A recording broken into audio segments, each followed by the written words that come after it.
Song வேணுமா song இருக்கு, fight வேணுமா ஃபைட்டு இருக்கு,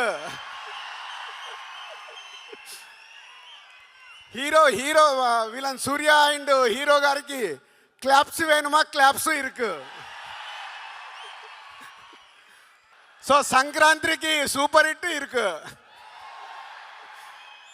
సో అలా రామ్ చరణ్ గారు అండ్ సూర్య గారి మధ్యలో జరిగే సీన్స్ మన తెలుగు రాష్ట్రాల్లో చాలా ఇన్సిడెంట్స్ చూస్తున్నాం.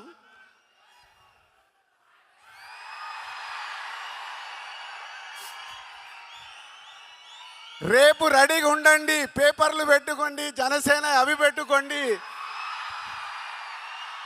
మీకు థియేటర్లో తెలుగు రాష్ట్రాల్లో జరుగుతున్న ఇన్సిడెంట్స్ చాలా కనిపిస్తాయి. కానీ ఇవి శంకర్ గారు 4 years బ్యాక్ రాసుకున్న సీన్స్, అవి ఇప్పుడు జరుగుతున్నాయి. అవే రేపు మీకు థియేటర్లో మీతో క్లాప్స్ కొట్టిస్తాయి.